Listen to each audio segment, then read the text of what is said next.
Bonjour et bienvenue dans la deuxième partie de cette vidéo consacrée à l'utilisation de WSU Offline, le logiciel qui permet de résoudre certains problèmes concernant les mises à jour de Windows. Alors, qu'est-ce que nous allons voir? Eh bien, dans cette vidéo, nous allons voir comment transporter le fichier et aussi comment l'utiliser. Parce que là, pour l'instant, nous l'avons récupéré sur notre ordinateur, nous avons récupéré l'ensemble des mises à jour que nous souhaitions récupérer sur notre ordinateur, mais maintenant l'objectif va être bien évidemment de l'utiliser. Alors comment ça se passe? Eh bien, nous avons vu dans la vidéo précédente que nous avions récupéré les mises à jour sous forme de fichiers qui se sont rangés dans le dossier WSU Offline qui est ici. Donc j'avais fait un clic droit et j'avais choisi propriété afin de m'assurer que la dimension de ce dossier avait augmenté puisqu'il contient désormais les mises à jour que j'avais sélectionné. Et maintenant, je vais vous montrer comment le transporter et comment l'utiliser. Alors, la première chose que vous pouvez faire, c'est si vous l'utilisez sur un autre ordinateur que celui sur lequel vous avez téléchargé les mises à jour. Parce que l'avantage de ce logiciel, c'est que vous allez pouvoir récupérer ces mises à jour sur n'importe quel ordinateur. Si par exemple vous rencontrez des problèmes de mise à jour sur votre ordinateur à la maison et que vous n'avez pas d'autre ordinateur pour effectuer les manipulations, vous allez avoir la possibilité de le faire chez des amis. Donc vous prenez le logiciel WSU Offline, vous allez chez des amis, vous lancez le téléchargement de chez eux, vous utilisez leur connexion internet et ensuite, grâce au dossier que vous avez récupéré ici, vous allez pouvoir le mettre sur clé USB afin de le mettre sur votre ordinateur. Alors c'est la première chose que je vais vous montrer, comment faire pour le mettre sur clé USB. Donc j'ai au préalable inséré une clé USB et je vais choisir explorateur de fichiers pour pouvoir l'avoir directement au sein de la fenêtre de l'explorateur de fichiers. Donc si toutefois vous n'avez pas ce PC qui apparaît et que vous êtes sur accès rapide, vous n'aurez pas forcément accès à votre clé USB. Donc pour ce faire, vous cliquez sur ce PC et puis vous verrez l'ensemble des périphériques qui sont disponibles sur votre ordinateur. Donc ma clé USB se trouve ici, donc je vais cliquer deux fois dessus. Donc on s'aperçoit ici que ma clé fait 8 Go et comme on a vu dans le dossier WSU Offline, la taille est de 2 Go. Donc assurez-vous bien que votre dossier WSU Offline n'est pas au-dessus de la capacité de votre clé. Ensuite, c'est très simple, vous effectuez un clic droit sur le dossier WSU Offline, vous choisissez copier. Ensuite, vous rentrez dans votre clé, vous faites un clic droit au sein de l'espace blanc qui se trouve ici et vous choisissez coller. Si vous êtes sur Windows 8, les manipulations seront les mêmes. Si vous êtes sur Windows 7, au lieu de cliquer sur l'explorateur de fichiers lorsque vous avez cliqué sur ici le menu démarrer, vous choisissez ordinateur et ce qui vous permettra d'avoir la fenêtre également où vous pourrez accéder à vos clés USB. Donc je vais mettre une pause le temps que le transfert s'effectue et ensuite je vous montrerai comment ça se passe lorsque nous serons sur Windows 7 parce que là, comme vous vous souvenez dans la vidéo de la fois précédente, j'ai récupéré toutes les mises à jour pour Windows 7. Donc pour l'instant, on va laisser ça ici et ensuite, lorsque le transfert sera terminé, je vous montrerai comment ça se passe sur Windows 7 directement. Alors, pendant que les choses se copient, je vais vous ajouter quelques précisions également. Si vous utilisez WSU Offline sur votre ordinateur, vous n'avez pas besoin de le mettre sur une clé USB. Vous laissez directement le dossier ici et je vous montrerai les manipulations lorsque moi je serai passé sur Windows 7 puisque c'est pour Windows 7. Là, comme je suis sur Windows 10, ça ne fonctionnerait pas. Les mises à jour ne fonctionneraient pas.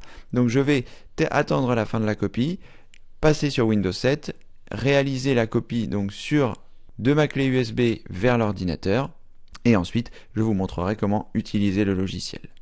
Vous pouvez, si vous le souhaitez, également graver ce fichier. Si toutefois il n'excède pas les 4,5 Go, vous pouvez le mettre sur un DVD et s'il n'excède pas les 650 MB, vous pouvez le mettre sur un CD, ce dont je doute, mais bon, éventuellement sur un DVD et ce qui vous permettra de le transférer si vous n'avez pas de clé USB. Le plus simple restant malgré tout la clé USB. Allez, j'attends la fin de la copie et je vous dis à tout de suite. Voilà, la copie est maintenant terminée. Je vais pouvoir fermer cette fenêtre et éjecter ma clé USB. Donc je fais un clic droit sur ma clé USB, je choisis éjecter, ce qui va me permettre de la sortir de mon ordinateur en toute sécurité. Et ensuite, je vais me rendre sur mon ordinateur avec Windows 7 et je vais continuer cette vidéo pour vous montrer comment est-ce que l'on utilise le logiciel. Alors sachez que ça se passera exactement de la même manière si vous êtes sur Windows 8, si vous êtes sur Windows 10. Là, c'est uniquement les manipulations que vous devez réaliser pour que le logiciel puisse se lancer et puisse installer les mises à jour. Donc je vous dis à tout de suite, je me rends sur mon Windows 7 et à tout de suite. Merci. Alors voilà, je suis passé sur Windows 7, cependant j'ai rencontré quelques difficultés avec ma clé USB, tout simplement parce que je suis sur un ordinateur virtualisé et que lorsque je clique sur le menu démarrer et que je vais dans ordinateur, il n'arrive pas à retrouver ma clé USB. Donc ne vous inquiétez pas, vous n'aurez pas ce problème. Lorsque vous allez cliquer sur le menu démarrer puis ensuite sur ordinateur, votre clé USB devrait apparaître ici. Moi je vais simuler ça avec mon disque dur, c'est comme si vous aviez votre clé. Donc comment est-ce que vous allez faire? Vous cliquerez 2 fois sur votre clé USB et vous aurez votre dossier WSU Offline qui apparaîtra ici sur votre clé USB comme vous l'avez copié tout à l'heure. Ensuite, il vous suffira simplement d'effectuer un clic droit, de choisir copier et ensuite vous vous mettrez par exemple sur votre bureau, vous effectuerez un clic droit et vous choisirez coller. Et là, votre dossier WSU Offline apparaîtra sur votre bureau. Ici, je fais la simulation pour vous montrer comment ça se passe avec ce dossier test, mais j'ai déjà réalisé cette manipulation et vous voyez que mon dossier est ici. Donc là, celui-ci, je vais le mettre à la corbeille. Vous aurez donc un dossier WSU Offline plus la version que vous avez utilisée. Donc moi ici, c'est la 1061. Si vous avez utilisé une autre version, vous aurez autre chose. Voilà, donc vous allez vous retrouver avec votre dossier WSU Offline et maintenant pour l'utiliser, nous allons cliquer 2 fois dessus. Nous allons nous rendre dans le dossier WSU Offline qui est ici. Ensuite, nous allons nous rendre sur Client et c'est à partir de là que nous allons pouvoir utiliser Update Installer qui est ici. Donc vous cliquez 2 fois dessus. Si vous avez le contrôle de compte utilisateur activé, vous cliquez sur Oui. Alors attention de bien lancer ce qui est dans le client, pas dans WSU Offline. Si vous lancez ce qui est dans WSU Offline, c'est ce que nous avons vu dans la première vidéo, c'est ce qui va aller récupérer les mises à jour. Donc ici, c'est bien dans le client, une fois que vous êtes dans WSU Offline puis dans client, c'est bien Update Installer qui se trouve dans client. Ici, vous avez un premier message qui vous indique que si Internet Explorer 11 n'est pas installé, c'est ce qui va commencer par faire. Donc vous cliquez sur OK. Et ensuite, vous allez cliquer sur Start qui va vous permettre de vérifier que tout est installé correctement. Donc je clique ici sur Start. Je vais fermer la fenêtre en arrière-plan pour ne pas qu'elle nous perturbe. Et là, il va vérifier que je suis bien à jour en fonction des mises à jour qui se trouvent dans le dossier WSU Offline que nous avons récupéré. Donc là, on va le laisser progresser. Je vais mettre une pause et je remettrai sur Play sur les étapes importantes. À tout de suite. Voilà, le processus se poursuit, les choses s'installent correctement, donc vous n'avez rien à faire si ce n'est que de patienter le temps que les choses se fassent. Une fois que ce sera terminé, on verra comment ça se passe. À tout de suite.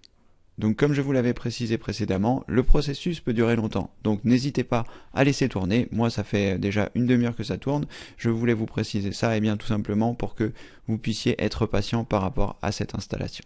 Je vais remettre la vidéo en pause et quand l'opération sera totalement terminée, je conclurai tout ça. À tout de suite. Alors comme dans la vidéo précédente, j'ai patienté un instant et j'ai l'impression que l'avancement ne se fait pas exactement comme il faudrait. Je vois que l'installation est à l'étape 1 sur 5 et je me demande si les choses sont bloquées ou non. Donc ce que je vais faire, c'est que je vais fermer le logiciel. Et je vais le relancer pour voir si ça se passe correctement. Donc je retourne dans le dossier WSU Offline, ensuite je vais retourner dans WSU Offline une fois de plus, là je vais me rendre dans le dossier client, et je vais lancer à nouveau Update Installer pour voir si les choses évoluent. Donc toujours pareil, si vous avez le contrôle de compte utilisateur, vous indiquez oui, et là je vais fermer cette fenêtre en arrière-plan pour ne pas être dérangé. Et ensuite, je vais cliquer sur OK pour cette histoire d'Internet Explorer et je vais cliquer à nouveau sur Start comme je l'ai fait tout à l'heure. Là, le processus se lance à nouveau comme nous l'avions fait précédemment.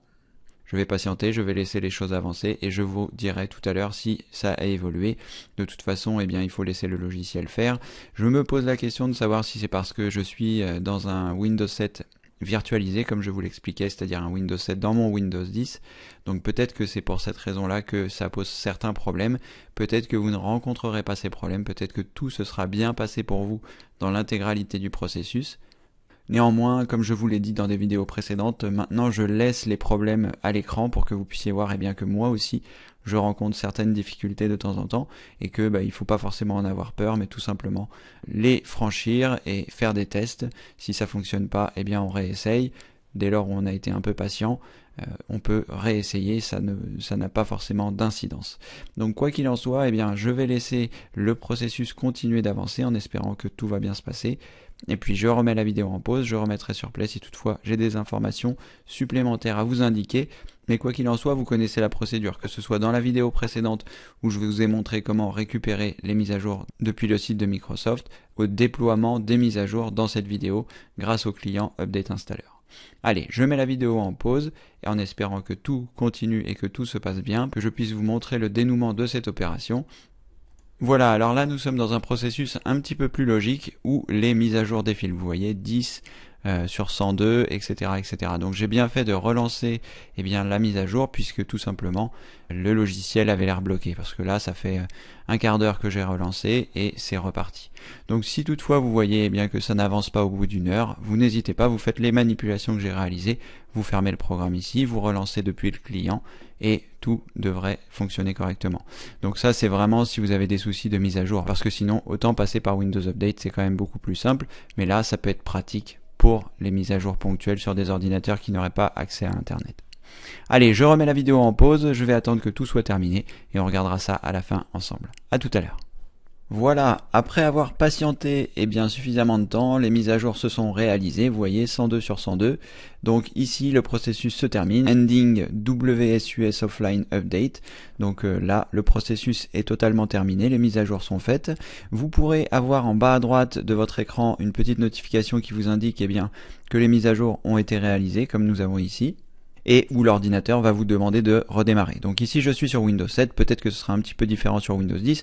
Quoi qu'il en soit, je vais redémarrer mon ordinateur et je vais relancer le processus de WSU Offline pour voir s'il n'y a pas d'autres mises à jour à réaliser puisque, comme je vous l'indiquais dans des vidéos précédentes, les mises à jour se réalisent en cascade, c'est-à-dire que certaines mises à jour ne peuvent se faire que si d'autres ont été réalisées.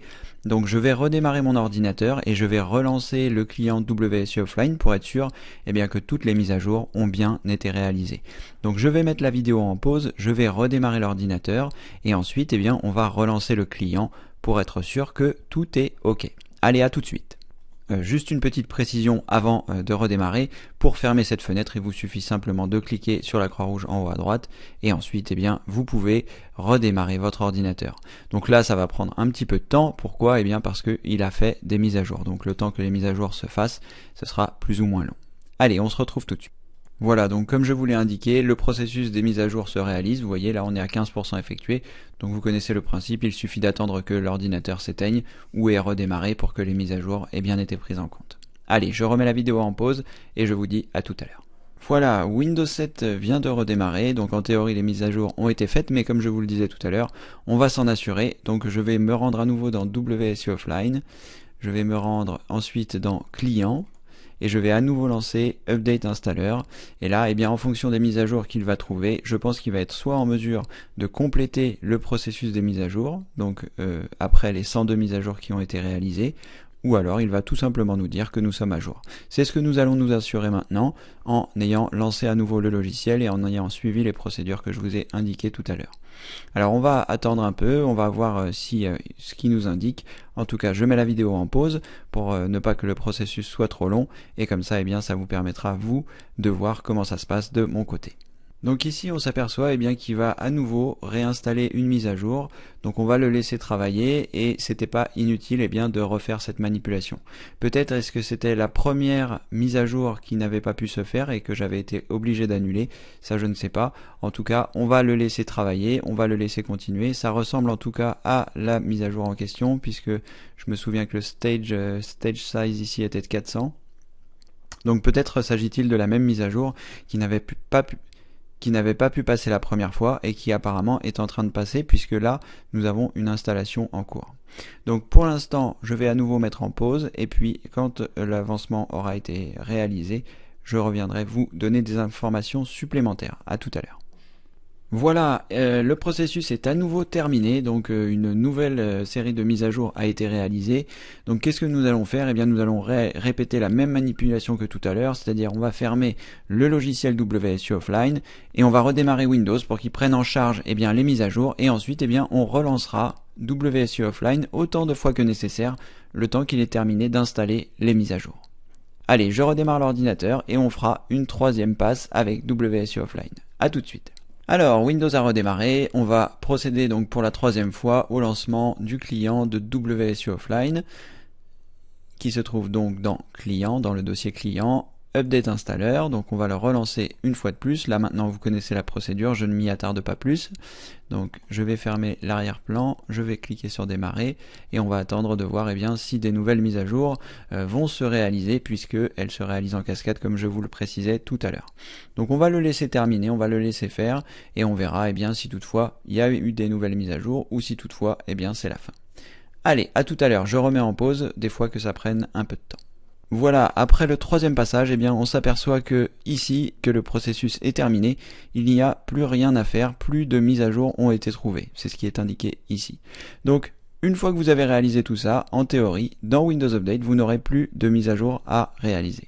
C'est l'énorme avantage de WSU Offline qui va vous permettre justement de mettre votre Windows à jour grâce aux mises à jour qu'il a récupérées dans les manipulations de la vidéo précédente. Voilà, c'était Cédric du site formation informatique avec Cédric.fr. J'espère que cette vidéo vous a plu. Je vous dis à très bientôt pour une prochaine vidéo évidemment. Merci, au revoir.